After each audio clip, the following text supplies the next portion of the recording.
She sat motionless in the middle of the white hell, not like an animal, but like a sculpture of ice. A massive polar bear, covered in a thick armor of frost, stood completely still in the heart of the blizzard. Her arms, rigid from the extreme cold, wrapped around a small, barely visible body. A faint heartbeat, a cub. At first glance, she looked like a rock carved by the glacier. The ice had turned her fur into irregular, white, razor-sharp spikes, as if the Arctic itself were trying to reclaim her. She did not move. She did not blink. She was a monument to absolute sacrifice. She used her own body, more than 250 kilos of weight, as a shield against a wind capable of tearing flesh from bone. Mark had spent more than 15 years patrolling those frozen lands. He was an experienced ranger, hardened by storms, solitude, and silence. He believed he had seen everything the Arctic could do to a man, and yet, he almost passed by. Through the blinding curtain of snow, that shape looked like nothing more than a strange rock jutting out of the ground. But something made him slow down. A knot in his stomach. A primitive instinct screaming that something was wrong. He shut off the engine of his snowmobile. The silence was immediate, though the wind devoured it within seconds.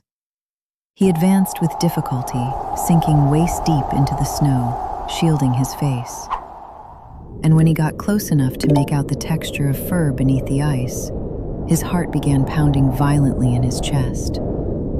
It was a scene capable of breaking anyone. The mother's eyes were sealed shut by frost. Her head was lowered. She had remained there for hours, maybe days, enduring the storm without moving. Because moving meant exposing her baby. Mark dropped to his knees. He tore off a glove and placed his hand against the bear's side. It was like touching the wall of a freezer, hard, cold, lifeless. Then, deep down, he felt it. A slight tremor. A breath, almost non-existent. She was alive, barely. With trembling hands, Mark began removing the ice from the bear's chest. Mark tried the radio. Only static. The storm was getting worse. If he left to get help, the cold would claim them in less than an hour. If he stayed, he could die with them. Logic screamed one thing: walk away. Do not interfere with nature. Do not approach a dying predator.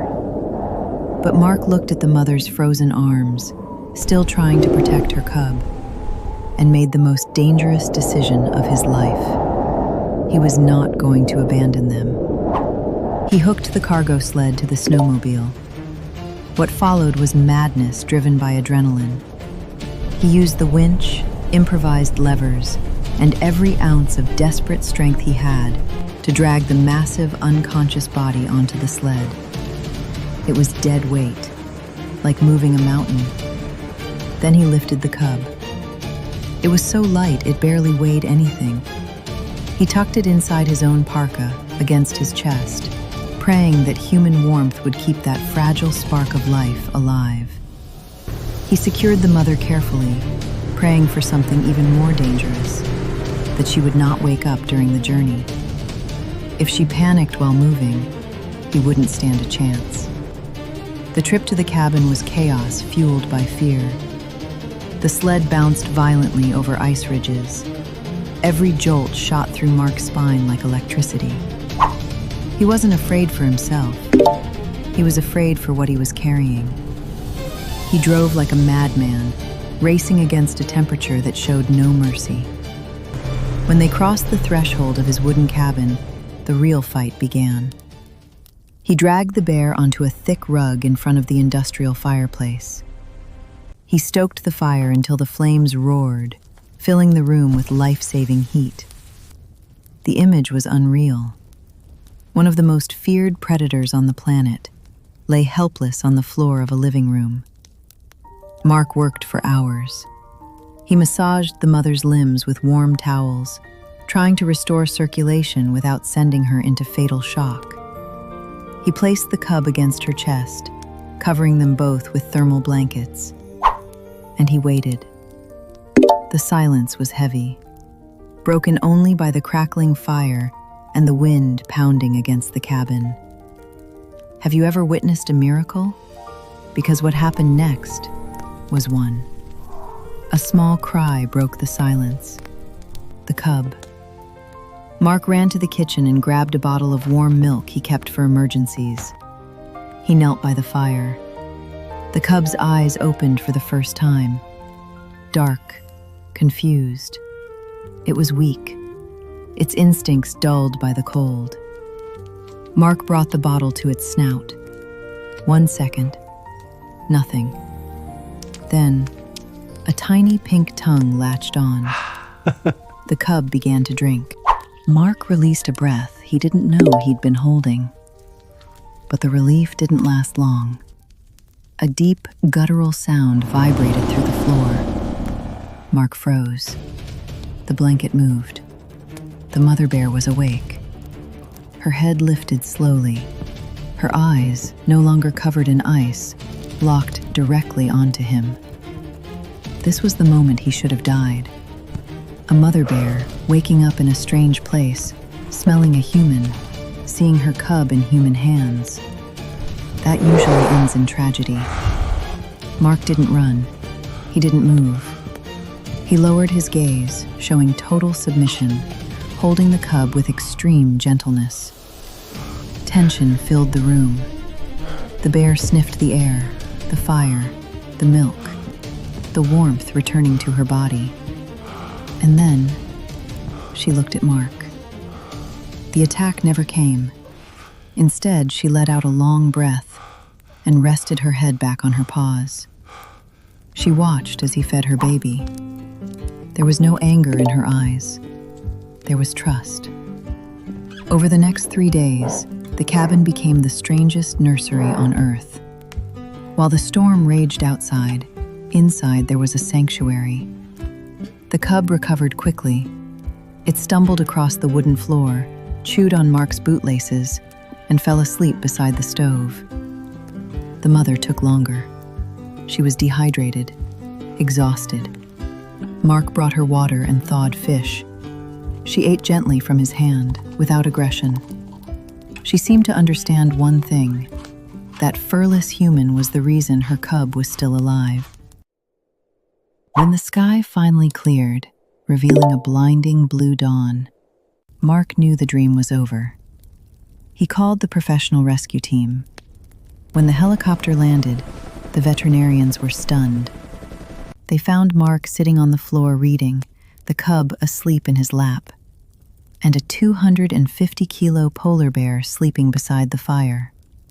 They told him he was lucky to be alive. Mark just smiled. It wasn't luck, it was gratitude. Weeks later, the bears were released back onto the sea ice. Mark didn't visit them. He knew he had to let the bond fade. To survive, they needed to fear humans, not love them. Letting them go was the hardest part of the rescue. 2 months later, something happened. Mark woke up to a noise on the porch. Thinking it was a scavenger, he grabbed his rifle and opened the door. There was no one there. Only a massive Arctic fish. A week later, it happened again. This time, a young seal. With binoculars, Mark scanned the horizon. Miles away, he saw them. A huge white silhouette, and a smaller one playing beside it. The mother stopped, turned her body toward the tiny cabin. She didn't come closer. She respected the distance, but she remembered. She paid her debt. Because kindness is a universal language. It sends chills down your spine, doesn't it? We like to believe animals live only by hunger and survival, that they don't remember, that they don't feel gratitude, that they have no emotional memory. But that mother bear proved something different. She proved that kindness is a universal language, one that needs no words, one that can cross any boundary, even the one between a human and the fiercest predator of the ice. She knew exactly who had saved her family, and in her own way, she was saying thank you. Mark never saw them up close again, but from time to time, when the fishing was good, a gift appeared on his porch. A silent reminder that even in the cold, unforgiving white of the Arctic, he was never truly alone.